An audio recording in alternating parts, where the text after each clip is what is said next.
Have you ever worked for years toward a dream, only to have someone try to snatch it away the moment it becomes reality?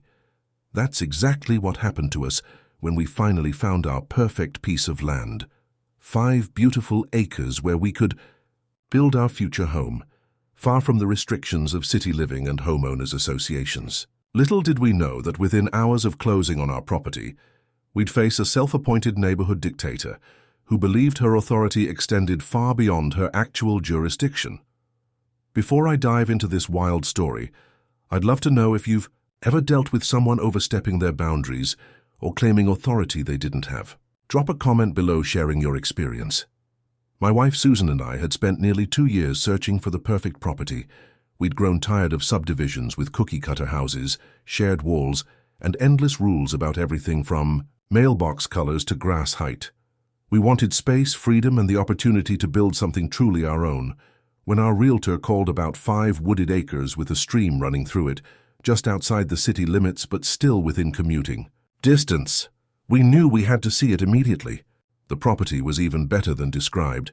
Mature oak trees, gentle rolling terrain, and a picture-perfect building site on a small rise overlooking the water. We made an offer that day. After weeks of paperwork, inspections, and the usual closing delays, we finally signed the final documents on a Friday afternoon in early May. The property was officially ours, and we couldn't wait to celebrate. "Let's camp out there tonight," Susan suggested as we left the title company, property deed safely tucked into my bag.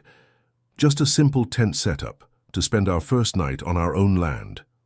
The idea was perfect. We picked up some basic supplies, packed our tent, and arrived at our property just before sunset. The golden light filtered through the trees as we popped the champagne we'd been saving for this moment. "To our future home," I toasted, clinking plastic cups with Susan as we sat on camp chairs beside our newly pitched tent. "To freedom from HOAs and property managers," Susan added with a laugh. As twilight settled over the land, we roasted marshmallows over a small fire pit and talked excitedly about our plans. The cabin we'd build first as a weekend place while designing our permanent home, the garden I wanted to plant along the southern edge, the workshop Susan had been dreaming about for his woodworking. It was nearly dark when I noticed someone standing at the edge of our property, where the trees thinned out watching us, a woman in pressed khaki pants and a polo shirt, her arms crossed, observing us like we were performing some kind of suspicious activity. "Hello there," I called out, assuming she might be a neighbor curious about the new owners. She approached, with quick, purposeful steps, flashlight beam bobbing ahead of her. As she drew closer, I could see she was perhaps in her 50s with highlighted blonde hair cut in an immaculate bob and an expression that suggested she'd just caught someone vandalizing public property. "What exactly do you think you're doing?" she demanded, her flashlight sweeping over our modest campsite. Taken aback by her tone, I hesitated before responding. "We're just camping out. We closed on this property today. I'm Barbara Wilson, president of the Whispering Pines Homeowners Association," she announced, as if this should mean something significant to us. "Camping is not permitted in this community. It's a clear violation of Section 8.3 of our covenants." Susan and I exchanged confused glances. Our property wasn't part of any development, let alone one called Whispering Pines. We'd specifically searched for land without HOA restrictions. "I think there's some misunderstanding," Susan said politely. "This is private property we purchased directly from the Johnston family. It's not part of any homeowners association." Barbara's expression shifted from authoritative to incredulous. "All of this area falls under Whispering Pines jurisdiction. The covenants clearly state that no temporary structures, including tents, are permitted. Additionally, open fires are strictly prohibited." I pulled out my phone and opened the property. Documents we'd received digitally. "Ma'am, I have the deed and property description right here. This is unincorporated county land, parcel number 8675309. There's no HOA affiliation."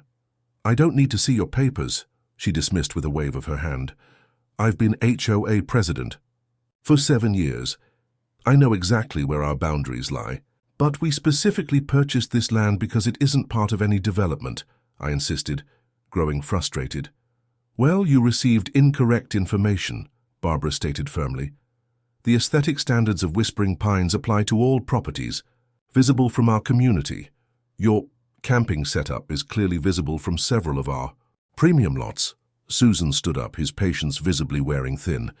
With all due respect, that's not how property law works. HOA jurisdiction ends at the legal boundaries of the development. We're not in your development. Barbara's lips pressed into a thin line. This isn't about technicalities. It's about maintaining the character and property values of the area. I'll be reporting this violation to the board, and you can expect formal notice by Monday. Before we could respond, she turned on her heel and marched back toward the tree line, her flashlight beam cutting through the darkness. "Did that really just happen?" I asked as she disappeared from view. Susan sighed, running a hand through his hair. "Welcome to our dream property. Apparently it comes with its own power-hungry HOA president who doesn't understand property boundaries. What should have been a perfect first night on our land had been soured by this bizarre confrontation. Little did we know, this was just the opening salvo in what would become a months-long battle with a woman determined to extend her authority well beyond its legal limits. A battle that would eventually involve surveyors, county officials, law, enforcement, and an entire community caught in the crossfire. The morning after Barbara's intrusion, we awoke determined to understand exactly where our property ended and Whispering Pines began.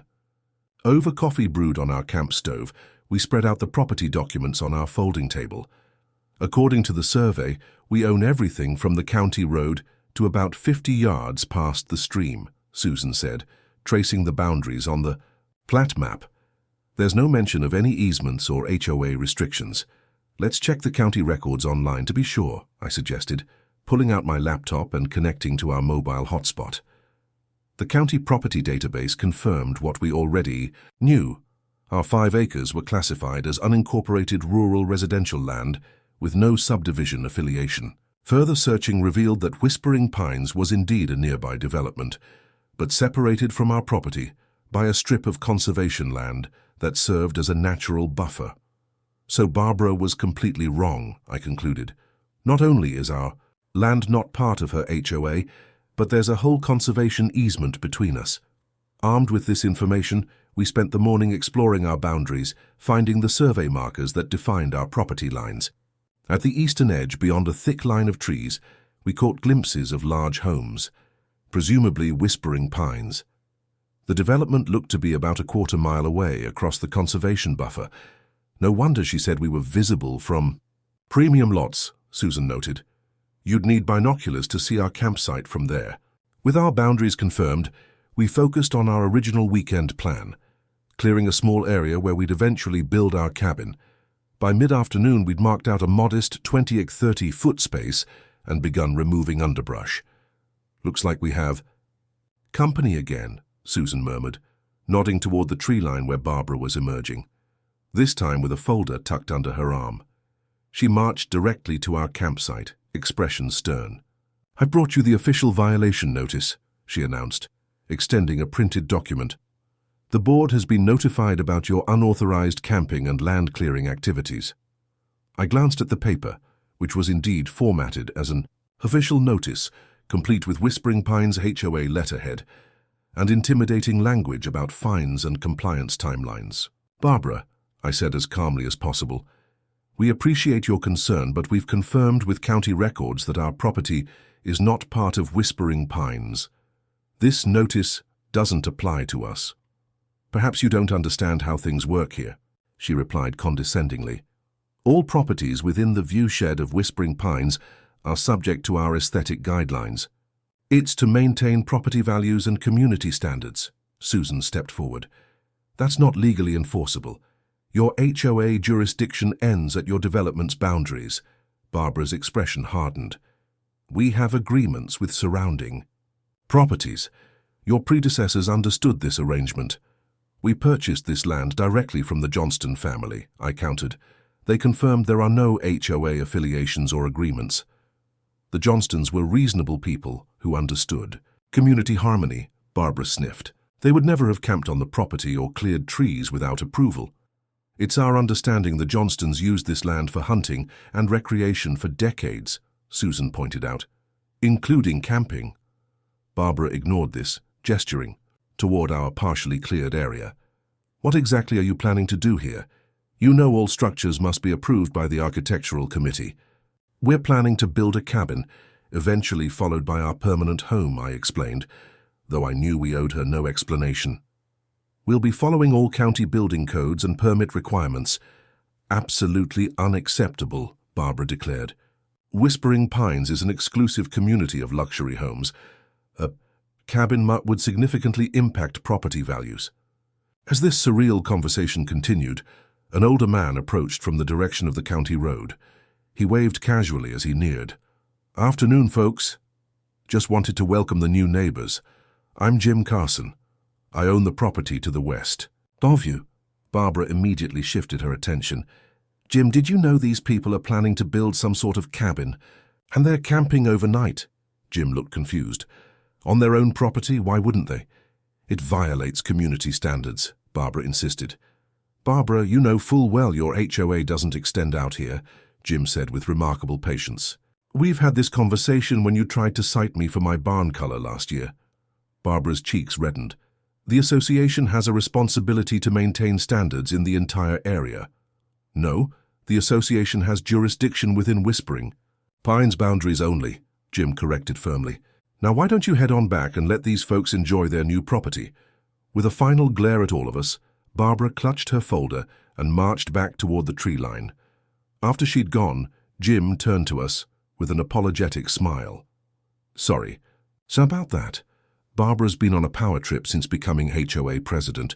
She regularly tries to extend her authority beyond Whispering Pines." "Does she harass all the neighboring properties?" I asked. "Pretty much," Jim confirmed. "She's especially focused on anything visible from their community, though you'd need a telescope to see your campsite from there." "We're planning to build properly, with all permits," Susan assured him. "As you should. It's your land," Jim said. "Just document everything with Barbara. She's been known to escalate these situations." As Jim departed with promises of bringing his wife over for a proper welcome soon, Susan and I looked at each other. "So we're not crazy," I said. "She really is overstepping." "Completely," Susan agreed. "But something tells me she's not going to back down easily." We returned to our work, now with a clearer understanding of both our physical boundaries and the strange neighborhood dynamics we'd inadvertently entered. Our dream property came with an unexpected challenge, a neighbor determined to control land she had no authority over. Over the next few weekends, we settled into a rhythm. Friday. Evenings we'd arrive with supplies, spend Saturday working on clearing the build site, and Sunday planning our future cabin. We'd purchased a small prefabricated shed to store tools and equipment, properly permitted through the county building department. Our dream was taking shape, one weekend at a time, but Barbara's surveillance never ceased. From our third weekend onward, we noticed her silver SUV parked along the public road at the edge of the conservation easement. She would stand with her phone raised, clearly photographing our activities. Occasionally she'd bring another Whispering Pines resident along, pointing toward our property and gesturing dramatically. "It's like we're animals in a zoo," Susan commented as we unloaded lumber for raised garden beds. "More like criminals under surveillance," I replied. "Should we wave?" By our fourth weekend, Barbara's monitoring intensified. Twice we spotted her walking along the conservation easement boundary, documenting our shed, tent, and the growing pile of materials for our eventual build. Then came the letter. It arrived at our primary residence by certified mail, an official-looking envelope with Whispering Pines Homeowners Association emblazoned across the top. Inside was a formal notice. Final warning. Non-compliant structures and unauthorized development property. Parcel DUF 8675309, unincorporated county land, adjacent to Whispering Pines violations. Unauthorized temporary structure, shed without architectural approval. Camping overnight stays in non-designated areas. Removal of natural vegetation visible from Whispering Pines properties. Stockpiling of construction materials without proper screening in accordance with extended neighborhood aesthetic guidelines. You are hereby ordered to remove all structures not approved by the Architectural Committee. Cease overnight occupation of the property. Restore all cleared areas to their natural state. Remove all visible construction. Materials failure to comply within 10 days will result in fines of $100 a day and potential legal action. The letter was signed by Barbara Wilson, HOA president, and included official-looking citation numbers and bylaw references. "This is ridiculous," Susan exclaimed. "Extended neighborhood aesthetic guidelines, that's not a real thing. I was already on the phone with the county building department. The clerk confirmed what we suspected. There's no such thing as extended jurisdiction for HOAs. Their authority stops at their legal boundaries. Your shed permit is valid, and you're fully within your rights to clear and improve your own property. Nevertheless, we decided to document everything. We photographed our property boundaries, the properly permitted shed, and our minimal clearing, all well within county regulations.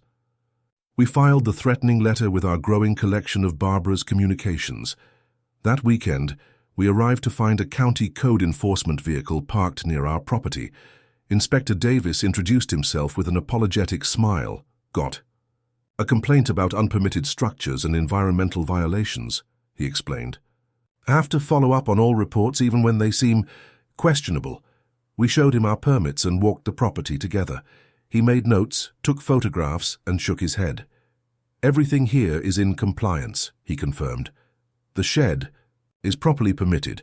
Your clearing is well below the threshold requiring additional permits, and you're following best practices for erosion control." As he was completing his inspection, Barbara's SUV pulled up. She emerged, power walking toward us with purpose. "Thank goodness you're here, Inspector," she called out. "As I reported, they've been building structures without proper approvals and destroying protected vegetation." Inspector Davis turned to her with professional politeness. "Ma'am, I've completed my inspection and found no violations. Their shed is properly permitted, and their activities are within county guidelines." Barbara looked stunned. "But they haven't submitted any plans to the architectural committee, and camping is explicitly prohibited."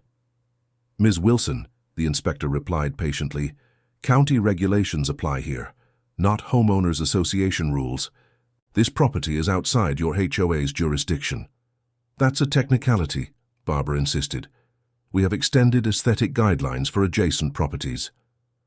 Those aren't legally enforceable unless recorded with property deeds," Inspector Davis explained. "I can find no such recorded restrictions for this parcel." Barbara's face flushed. "This is unacceptable. I'll be contacting your supervisor."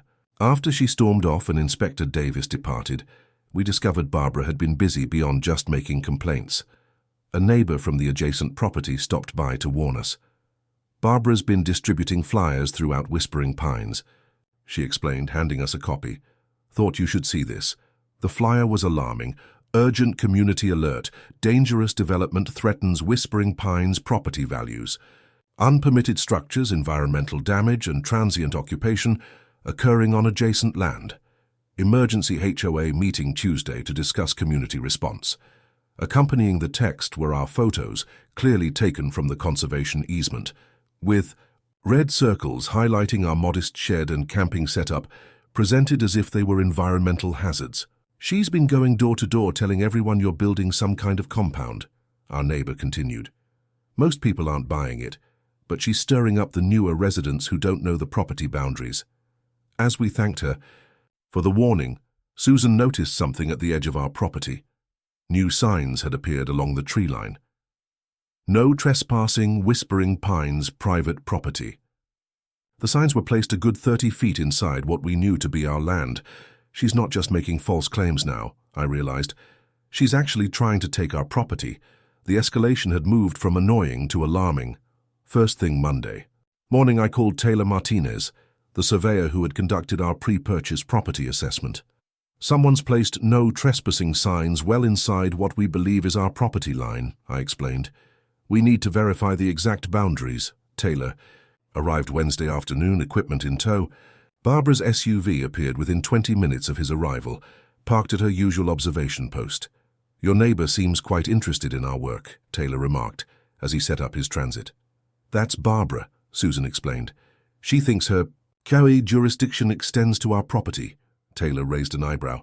That's not how HOAs work. The survey process took several hours, with Taylor meticulously locating the original property markers and comparing them to the recorded plat. Barbara remained in her vehicle, occasionally taking photos. No question about it, Taylor concluded, showing us the results on his tablet. Those no trespassing signs are approximately 32 feet inside your property line. This entire area, he gestured to the section where Barbara had placed the signs, is unquestionably part of your parcel. He provided official documentation of his findings and helped us mark the true boundary with bright orange survey flags. As we worked, Barbara finally emerged from her vehicle and marched toward us. "What do you think you're doing?" she demanded. "Marking our actual property line," Susan replied calmly. "The surveyor has confirmed that your signs are on our land." "That's impossible," Barbara scoffed. "The conservation easement extends to those trees." Taylor stepped forward, introducing himself professionally. "Ma'am, I'm Taylor Martinez, licensed surveyor. I've just completed a boundary verification. The official property line is where we're placing these orange markers, approximately 32 feet beyond where those no trespassing signs have been placed." "You're obviously mistaken," Barbara insisted. "Our HOA documents clearly show HOA documents don't determine legal property boundaries," Taylor interrupted gently. "The county recorder's office maintains the official plats and deeds. Those are what I've used to verify these boundaries." Barbara crossed her arms. "Well, those records must be incorrect. This has been Whispering Pines common area for years." "The records date back to the original land division in 1978, Taylor explained. "Whispering Pines wasn't developed until 1994, and the conservation easement was established in 1996. The boundaries have been consistent throughout." While this conversation continued, Susan began removing the no trespassing signs and placing them beyond our property line. "Stop that immediately," Barbara shouted. "You're tampering with HOA property." "I'm removing unauthorized signs from our private property," Susan corrected. "I'm placing them outside our boundary as a courtesy." Barbara pulled out her phone. "I'm calling the police. You're moving boundary markers, which is a criminal offense." "The survey flags are the correct markers," Taylor tried to explain, but Barbara was already dialing, walking away to report what she described loudly as property line tampering and theft of HOA signage. 20 minutes later, 2 police officers arrived. Barbara immediately approached their vehicle. "Officers, thank you for coming. These people are removing authorized HOA markers and placing false boundary indicators." The older officer, Sergeant Reynolds, asked to see identification from everyone. After examining our IDs and Taylor's surveyor credentials, he requested documentation of the property boundaries. "We have the original deed, recent survey from our purchase, and today's boundary verification," I explained, providing the documents. Taylor walked Sergeant Reynolds through the survey results, showing the official boundaries and explaining how. They were determined. The sergeant listened attentively, occasionally glancing at Barbara, who continued to insist the survey was wrong. "Ms. Wilson," Sergeant Reynolds finally said, "the documentation appears quite clear. The property line is where Mr. Martinez has placed the survey flags. The no trespassing signs were indeed on private property, not belonging to Whispering Pines." "That's impossible," Barbara insisted. "This area has always been part of our development's buffer zone." "Do you have a survey or legal documentation showing different boundaries?" the officer asked. "I have our HOA maps," Barbara replied, retrieving a folder from her vehicle. She produced a colorful rendering of Whispering Pines that indeed showed the conservation area, extending to include part of our property. Sergeant Reynolds examined it briefly. "Ma'am, this is a promotional map, not a legal survey.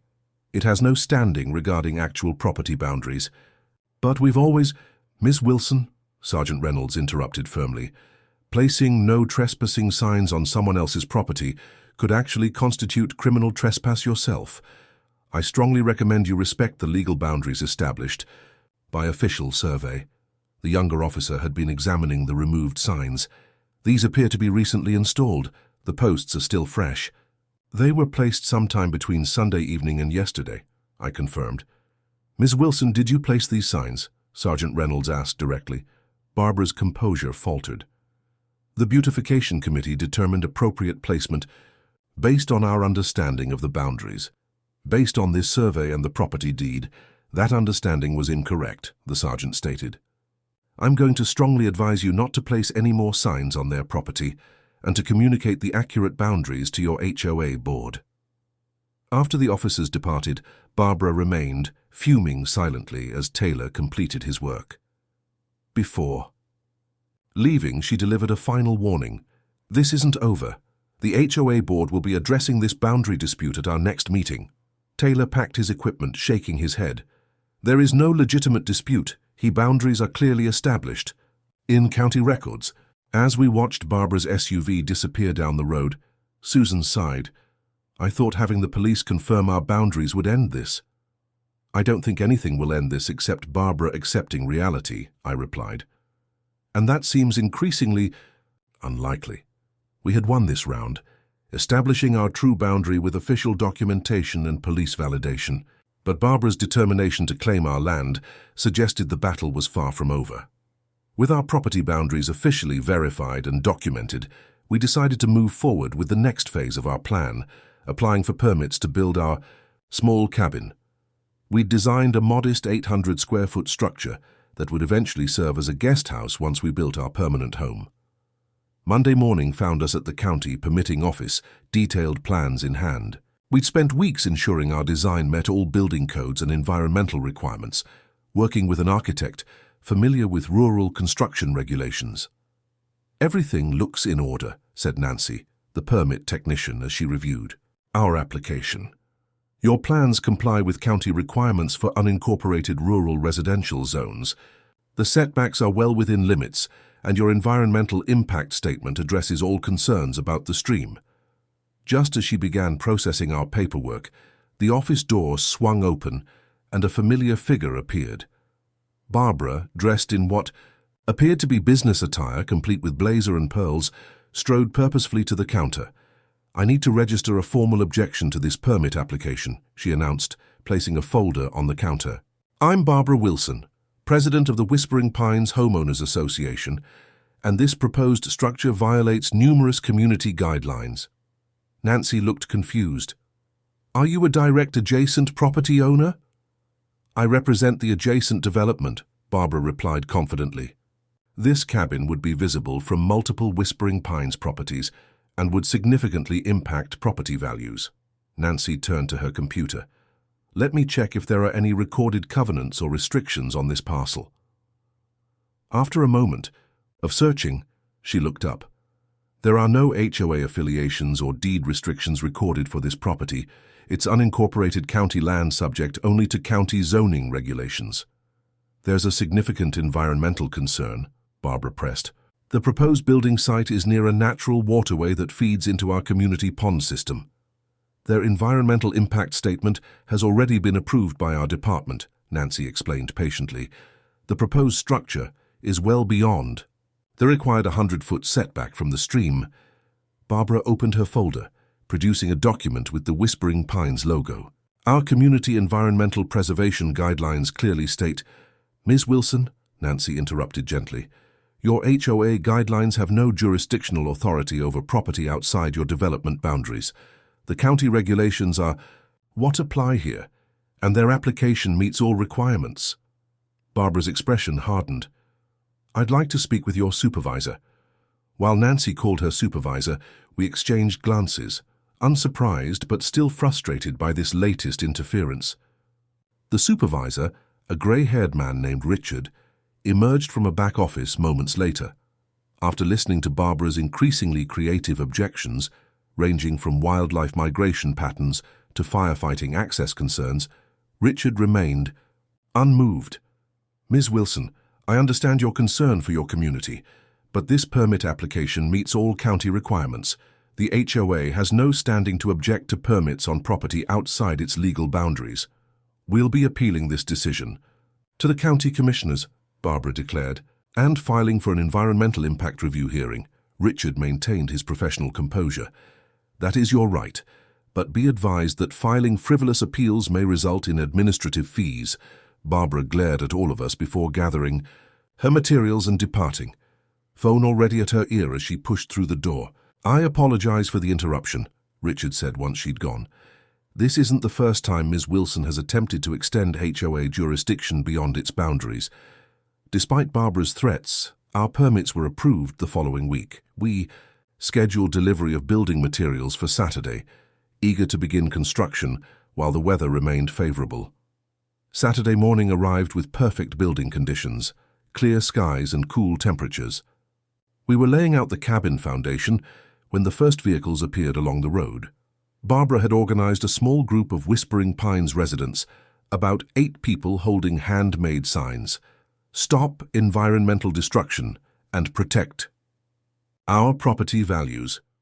They remained just off our property, technically on public right-of-way, but their presence was clearly meant to intimidate and disrupt. "Ignore them," Susan suggested. "They're just trying to provoke a reaction." We continued working as the protesters took photos and occasionally chanted about environmental protection. Most drivers passing by looked confused by the demonstration in such a remote location. Around noon, Barbara approached our property line with a megaphone. "Attention! This development threatens the natural character of our community. These structures are being built without proper environmental review." Susan finally walked over to address her. "Barbara, we have all required permits and approvals. We've followed every county regulation. Please stop misrepresenting our project to your neighbors." "The county process is insufficient," she declared. "Whispering Pines has higher standards." "Which apply only to Whispering Pines properties," Susan reminded her, "not to ours." As their conversation continued, I noticed several protesters looking increasingly uncomfortable. One woman approached me apologetically. "I'm sorry about this," she said quietly. "Barbara told us they were building a commercial wedding venue that would create traffic and noise. This just looks like a small cabin." "That's exactly what it is," I confirmed. "Just a small family cabin." By mid-afternoon, most protesters had departed, leaving only Barbara and 2 dedicated supporters. As they finally prepared to leave, Barbara called out one final warning. "The HOA board will be discussing further action at our meeting Tuesday. This isn't over." We continued working until sunset, making good progress despite the interruptions. As we packed up our tools, I found a business card tucked under our truck's windshield wiper. A local attorney specializing in property rights and HOA disputes. "For when you need it," read the handwritten note on the back. "From a Whispering Pines resident who's been in your shoes." It seemed we weren't the first to experience Barbara's boundary overreach, and possibly wouldn't be the last. But importantly, we were clearly gaining allies within her own community. Our cabin construction progressed steadily over the next few weeks. The foundation was complete, and the frame was taking shape. A simple but sturdy structure that would serve as our weekend home while we planned the main house. Despite occasional drive-by monitoring from Barbara, things had been relatively peaceful since the protest. Then came the access road issue. Our property was reached via a narrow gravel road extending about a quarter-mile from the main county highway. According to our deed, this was a public access easement that served several properties, including ours. The road needed improvement. Years of minimal maintenance had left it rutted and rough. We contracted a local excavation company to regrade the road and add fresh gravel. They arrived early Thursday morning and had completed about half the work when I received an urgent call from the foreman. "Ma'am, there's a lady blocking the road with her vehicle. Says we're trespassing on private HOA property." I arrived 15 minutes later to find Barbara's silver SUV parked sideways across the road, blocking the gravel truck. She stood beside it, arms crossed, as the workers waited awkwardly. "Barbara, what are you doing?" I asked, trying to keep my voice level. "Protecting Whispering Pines property," she replied. "This road is part of our HOA's private road network. You have no authority to alter it." "This is a public access easement," I explained. "It's clearly documented in our deed and county records. The easement only permits passage, not construction or alteration," Barbara insisted. "Any improvements require HOA board approval." The foreman approached, looking uncomfortable. "Ma'am, we can't continue work with the road blocked. Should we reschedule?" Before I could respond, Barbara interjected. You should contact your client about securing proper permits for working on private roads. I pulled out my phone and called the sheriff's office. Within 20 minutes, Deputy Hanson arrived, already familiar with our ongoing situation. After reviewing our deed and the easement documentation, he turned to Barbara. Ms. Wilson, this is indeed a legal public access easement. The property owners have the right to maintain the road for their access needs. It's a designated Whispering Pines emergency access route, Barbara countered. Any modifications affect our community's safety plans. Deputy Hanson checked county records on his vehicle computer. According to county documents, this has been a public access easement since 1972, well before Whispering Pines was developed. Your HOA has no authority to block legal use of this easement, but our community emergency plan doesn't override established property rights, Deputy Hanson interrupted firmly. You need to move your vehicle immediately, or it will be cited for illegal obstruction of a right-of-way. Realizing she had no legal ground to stand on, Barbara reluctantly moved her SUV, but not without a parting warning. The HOA board will be addressing this unauthorized construction. The roadwork resumed, but our relief was short-lived. The following week, we discovered Barbara had applied for a county permit to install a security gate across the access road to protect Whispering Pines from unauthorized traffic. The permit application falsely classified the road as private HOA property and cited recent unauthorized construction as justification for restricted access. Fortunately, the county planner handling the application recognized the discrepancy and contacted us as affected property owners. This is getting ridiculous, Susan sighed as we drafted our formal objection. She's trying to literally block us from our own property now. Our challenge to the application included copies of the easement documentation, property deeds, and a statement from Jim Carson, whose property also used the access road. The county quickly denied Barbara's application, noting that public access easements cannot be gated without agreement from all benefiting property owners. Barbara's response was predictable. She called an emergency HOA meeting about security concerns at the Whispering Pines eastern boundary. Though not HOA members, we decided to attend the public portion of the meeting to correct any misinformation. The Whispering Pines clubhouse was packed when we arrived. Barbara stood at the podium, pointing to a large map that significantly misrepresented property boundaries, showing our land and the access road as part of Whispering Pines common area. As you can see, she was explaining, recent unauthorized development has impacted critical HOA infrastructure, including our eastern emergency access road. When the meeting opened for public comments, I approached the microphone. For the record, I'm the owner of the property Barbara is discussing. The access road is a public easement recorded with the county, not HOA property. I have copies of the official documents for anyone interested. Several board members looked confused. One older gentleman spoke up. Ms. Wilson, you told us this property was part of our original development parcel.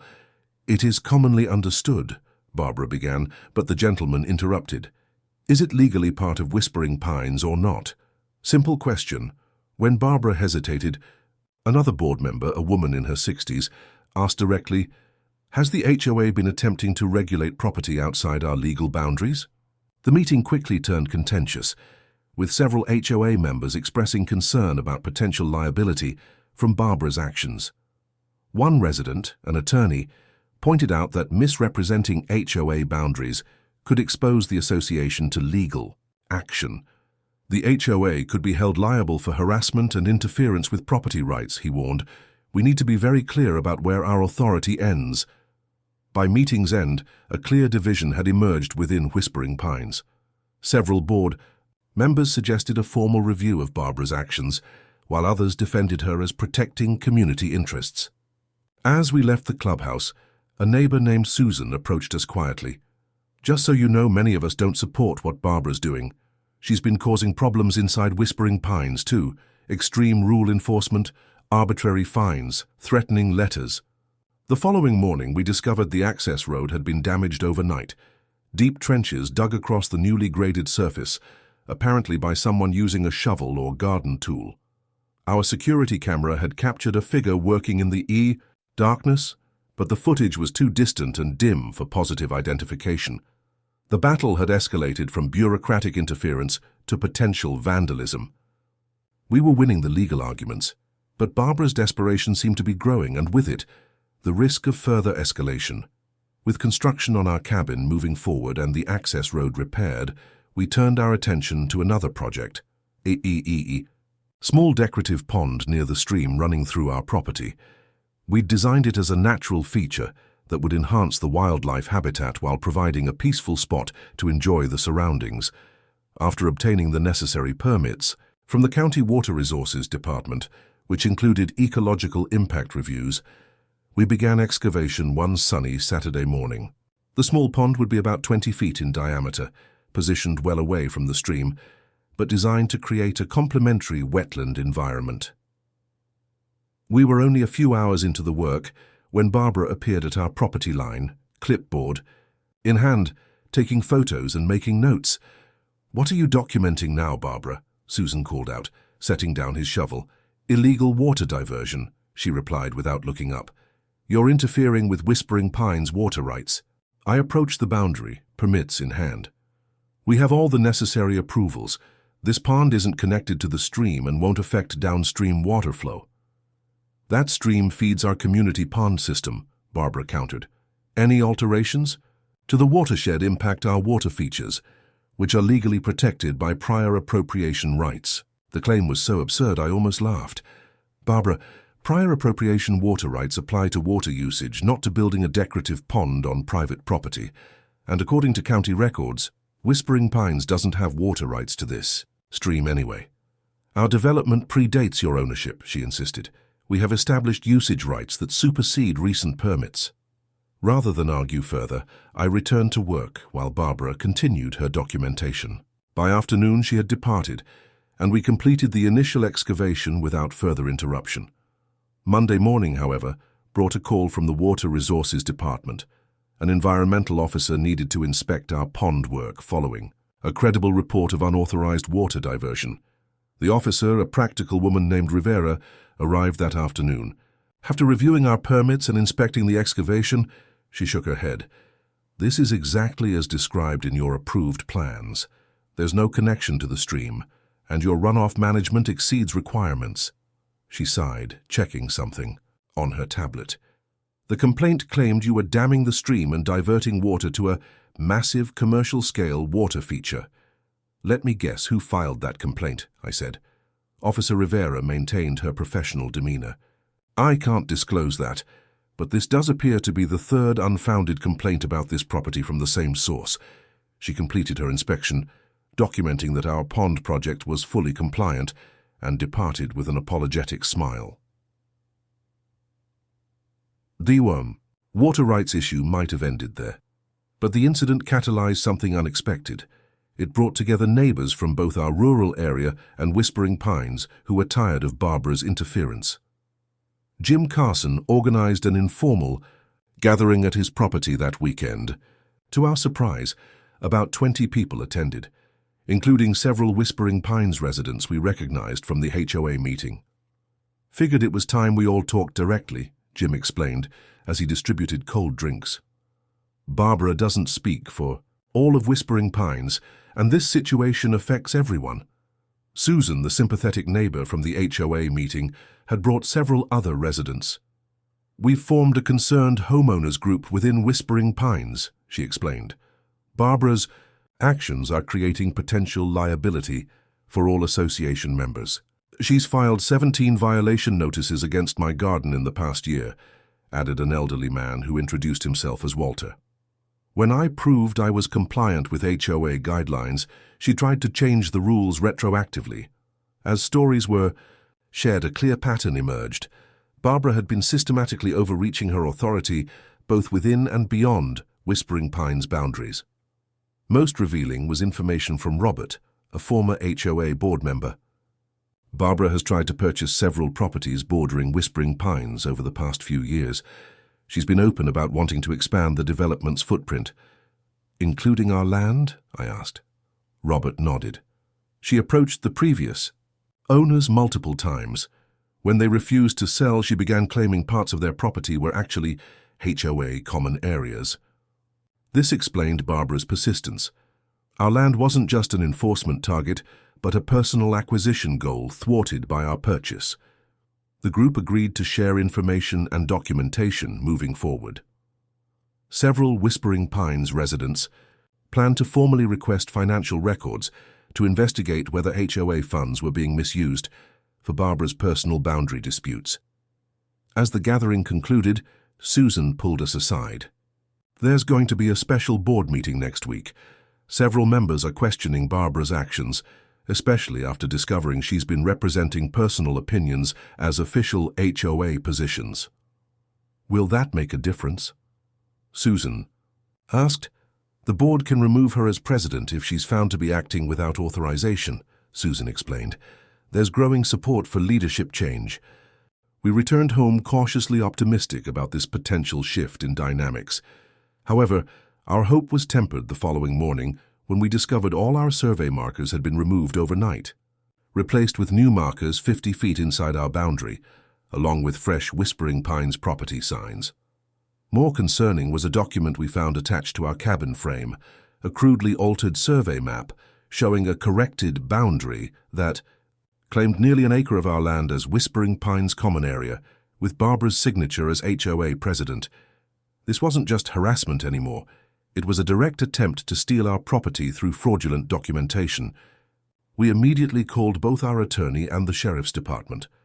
The water rights conflict had exposed something far more troubling than HOA overreach: Barbara's apparently desperate determination to claim our land by any means necessary. The special board meeting of the Whispering Pines HOA was scheduled for Thursday evening at 7 p.m. Though not members, we'd been invited to attend the open portion by Susan and several other concerned residents who wanted us to share our documentation of Barbara's actions. The atmosphere in the community clubhouse was tense when we arrived. Over 50 residents had packed into the meeting room, a much larger turnout than typical HOA meetings, according to Susan's whispered commentary. Barbara sat at the center of the board table, shuffling papers and occasionally glancing up with thinly disguised contempt as we found seats in the back. Board member Walter called the meeting to order, promptly at 7. This special session was requested by multiple board members to address concerns about recent actions taken in the HOA's name. Without full board approval, Barbara immediately attempted to take control. "Before we begin, I'd like to address the inappropriate presence of non-members at this meeting. HOA business is confidential." "Point of order," interrupted Susan, rising from her seat. "The bylaws clearly state that while voting is restricted to members, meetings must remain open to interested parties when issues affect neighboring properties." Several members nodded in agreement. Barbara's lips tightened into a thin line as Walter confirmed, "That's correct. The open portion of our meeting is just that, open." The meeting proceeded with a detailed review of recent events. Robert presented copies of communications Barbara had sent using HOA letterhead, including the falsified boundary claims and unenforceable violations against our property. None of these actions were authorized by the board, he emphasized. In fact, many directly contradict legal advice the HOA has received about our jurisdictional boundaries. When our turn came, we presented a chronological account of Barbara's escalating interference, supported by photographs, official surveys, and police reports. The room grew increasingly uncomfortable as the pattern became undeniable. Beyond harassment, I concluded, there have been multiple instances of trespassing, vandalism of survey markers, false claims to county officials, and most recently, this fraudulent boundary map left at our construction site. I held up the altered survey Barbara had posted on our cabin frame. Murmurs rippled through the audience. Even board members who had seemed supportive of Barbara looked troubled by the evidence. Barbara's response was immediate and forceful. "Everything I've done has been to protect Whispering Pines' property values. These people," she gestured dismissively toward us, "are building structures that will be visible from premium lots. The aesthetic impact will be devastating to home values." "But their property isn't part of Whispering Pines," Walter said, clearly exasperated. "We have no authority over what they build on their own land." "The community impact doesn't stop at arbitrary boundary lines," Barbara countered. That's why I've been advocating for extended jurisdiction protocols. Susan leaned forward. Extended jurisdiction protocols that don't legally exist and were never approved by this board or this community. The HOA's attorney, who had been listening silently, finally spoke. Having reviewed the documentation presented tonight, I must advise the board that many of these actions create significant liability for the association. Placing false boundary markers, in particular, could potentially constitute criminal fraud. Barbara appeared genuinely shocked by the attorney's assessment. You're supposed to be representing the HOA's interests. I am, he replied calmly. And it is not in the association's interest to engage in activities that could result in legal action against all members. The potential financial exposure here is substantial. Walter called for a brief recess before the board would deliberate on next steps. As members milled about, several approached us with apologies and questions about our building plans. The mood had shifted noticeably. Many residents seemed embarrassed by their association's actions and eager to distance themselves from Barbara's campaign. When the meeting reconvened, Walter addressed the room. Based on the evidence presented and our attorney's advice, the board will now vote on 3 resolutions. First, to formally clarify that Whispering Pines HOA jurisdiction ends at our legal boundaries. Second, to require board approval for any communication sent on HOA letterhead. And third, to review the President's conduct for compliance with our bylaws. Barbara shot to her feet. This is a witch hunt orchestrated by people who don't care about preserving our community standards. Everything I've done has been for the benefit of Whispering Pines. Her outburst only served to reinforce concerns about her judgment. When the votes were tallied, all 3 resolutions passed overwhelmingly. Walter then announced that under the bylaws, the board would move to closed session to discuss potential disciplinary action. As non-members, we would need to leave but would be informed of any decisions affecting our property. We departed feeling cautiously vindicated, joined by Susan and several other residents in the parking lot. That was unprecedented, Susan remarked. I've never seen the board stand up to Barbara like that. What happens now? Susan asked. The board can vote to remove her as president if they find she violated the bylaws by acting without authorization, Susan explained. Based on tonight's evidence, I'd say that's likely. We returned home relieved but wary of potential backlash. Barbara had proven unpredictable, and defeat might only escalate her determination. Our concern proved justified. At 6:30 the next morning, we received an urgent call from Jim Carson.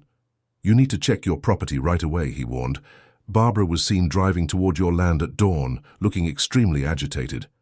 We arrived to find fresh damage, survey stakes pulled up, construction materials scattered, and most alarmingly, large "No Construction Permitted" signs nailed directly to our cabin frame. The sign featured Whispering Pines letterhead but lacked any official permit numbers or county identification.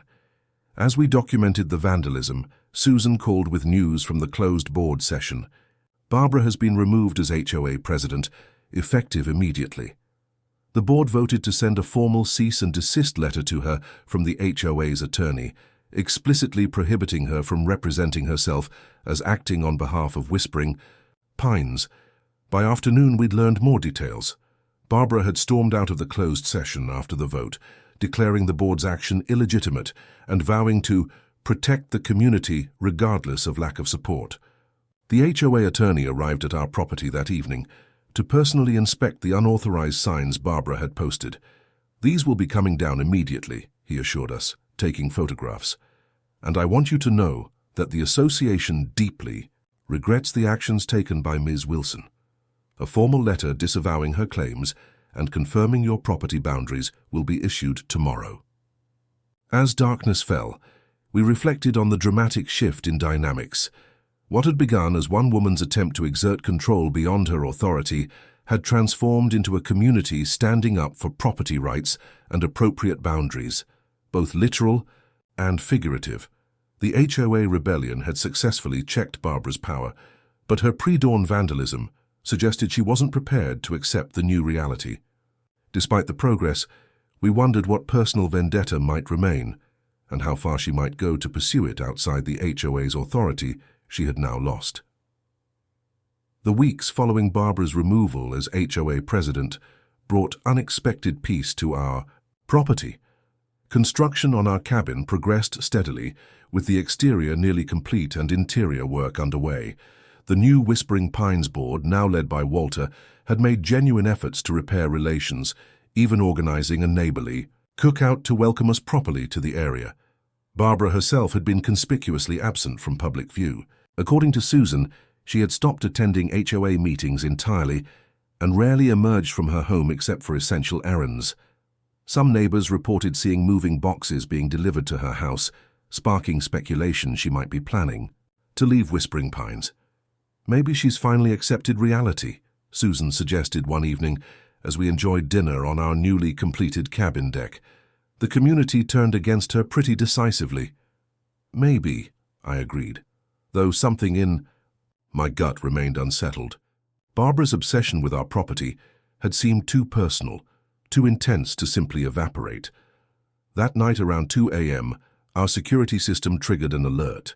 The motion-activated cameras showed a figure moving near our property line, using a flashlight to navigate through the trees.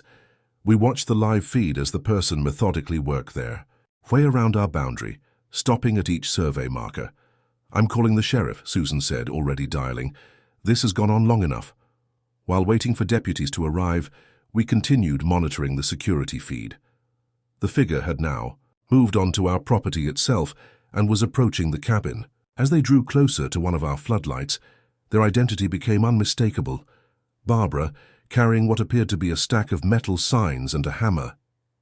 "She's replacing the survey markers again," I realized, watching her pull up an official stake and drive in her own marker several feet inside our boundary. We decided to confront her directly, turning on the exterior lights as we stepped onto the deck. Barbara froze momentarily in the sudden illumination before continuing her work with increased urgency. "Barbara, the sheriff is on the way," Susan called out. "You're trespassing on private property." She looked up, her expression a disturbing mixture of determination and agitation. "I'm correcting an error," she replied, voice strained. "This is the true boundary line." As we carefully approached, I could see she was installing new Property of Whispering Pines HOA signs along her false boundary. Several of our official survey markers had already been removed and replaced with her own stakes.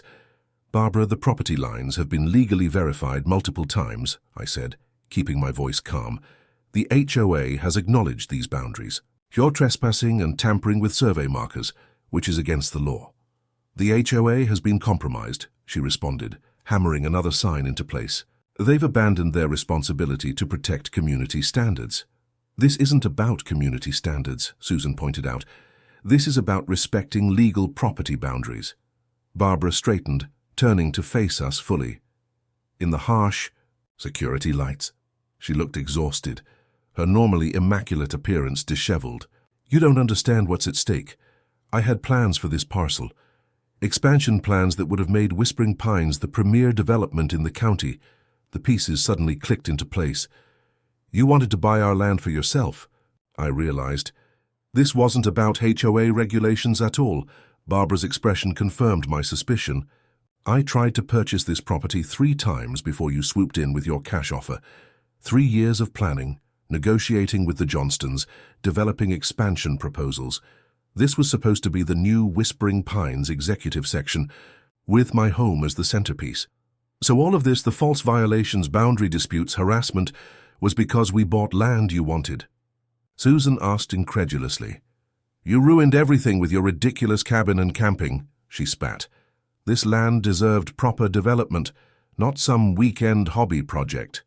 The sound of approaching vehicles interrupted our surreal conversation. 2 sheriff's patrol cars pulled up, lights flashing but sirens silent in the pre-dawn darkness. Deputies approached cautiously, taking in the scene. Barbara with hammer in hand, false boundary signs partially installed, and us standing nearby. "Ms. Wilson," the lead deputy addressed her, recognition immediate. "We've received a report of trespassing and tampering with survey markers." "I'm simply protecting HOA property," Barbara insisted, though her voice lacked conviction. "Ma'am, we've been through this before. This property does not belong to Whispering Pines HOA, as confirmed by multiple surveys and the HOA's own attorney. When Barbara made no move to leave, the deputy continued more firmly. "You need to depart this private property immediately. The Paddy property owners have previously documented multiple trespassing incidents and have requested formal charges this time. You can't arrest me for asserting legitimate community interests," Barbara protested, though she had begun gathering her materials. "I can arrest you for criminal trespass, vandalism, and tampering with survey markers," the deputy corrected, "all of which I'm observing in progress." The gravity of her situation finally seemed to penetrate Barbara's determination. She looked from the deputies to us, then at the half-installed boundary markers stretching into the darkness. "This isn't over," she said quietly, but the words sounded hollow even to her own ears. "Actually, Ms. Wilson, it is over," the deputy replied, taking the hammer and signs from her hands. "Please turn around and place your hands behind your back." As the deputies led Barbara to the patrol car, reading her rights in calm, professional tones, I felt an unexpected mixture of relief and sadness. Her obsession had finally crossed the line from harassment to criminal behavior, forcing a resolution through the legal system we had hoped to avoid. Dawn was breaking as the patrol cars departed.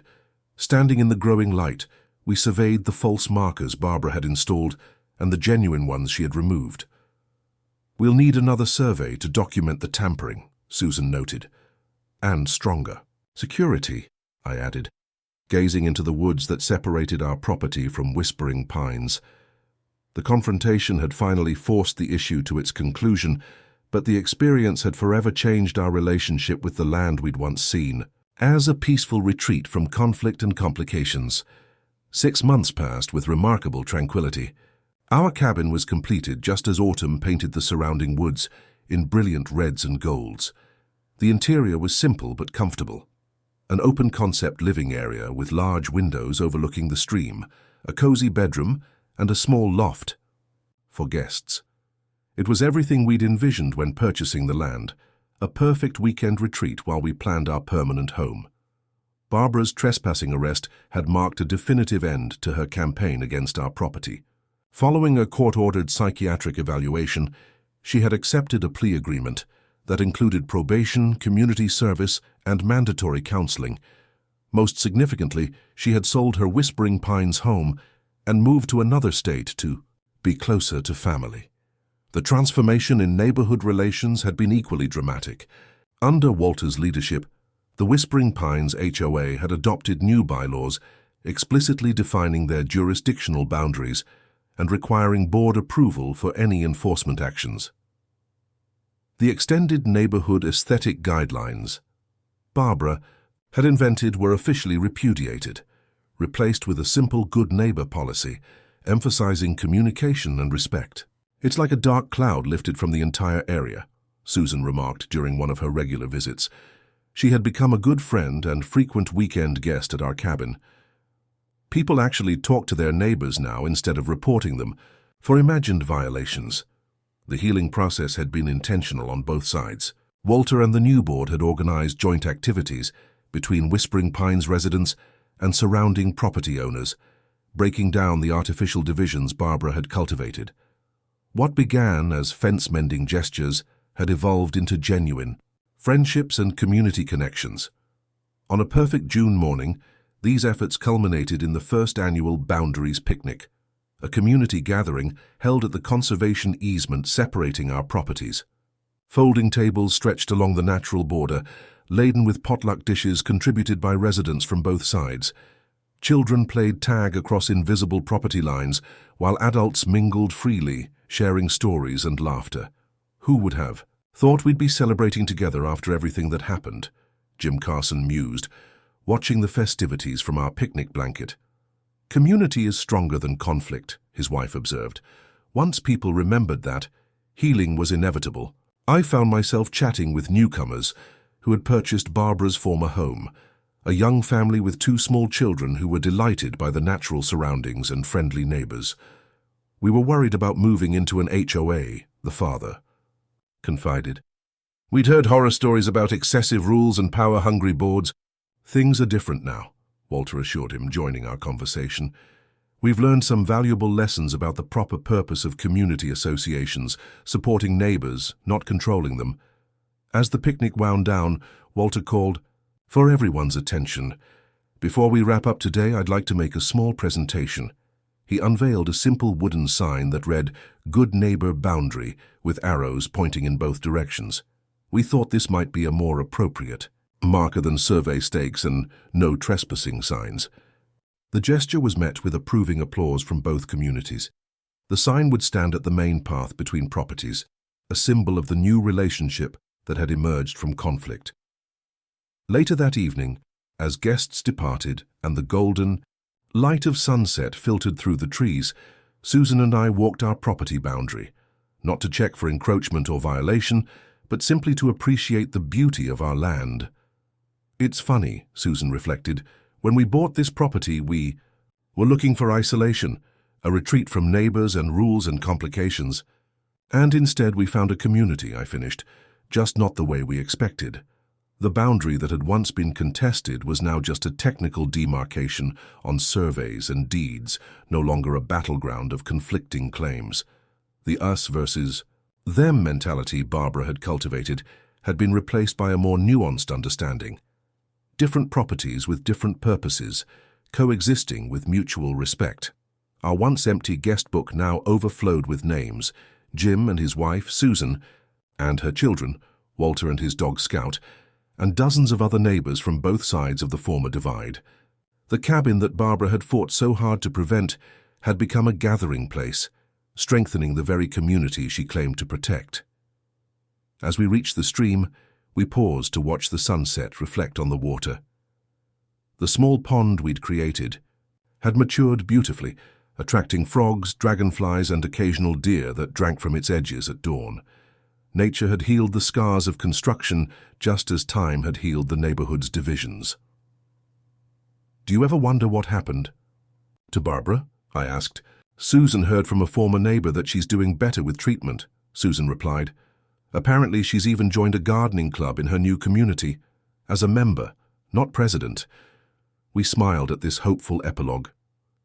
The land dispute that had consumed so much energy had ultimately resulted in something neither side expected: a stronger, more connected community built on respect rather than rules, and communication rather than control. Our property boundaries remained exactly where they legally belonged, but the psychological boundaries between neighbors had dissolved, replaced by bridges of understanding that served everyone better than Barbara's imaginary walls ever could. As darkness fell, we returned to our cabin. Lights glowed warmly from windows across the conservation area, not intrusions on our privacy, but reminders of the community we'd unexpectedly found. Our dream property had given us not just a place to build a home, but a place to build connections that enriched all our lives. The foundations we'd laid extended far beyond our cabin's concrete footings. They supported something even more valuable: neighborhood defined not by property lines, but by mutual respect and genuine community.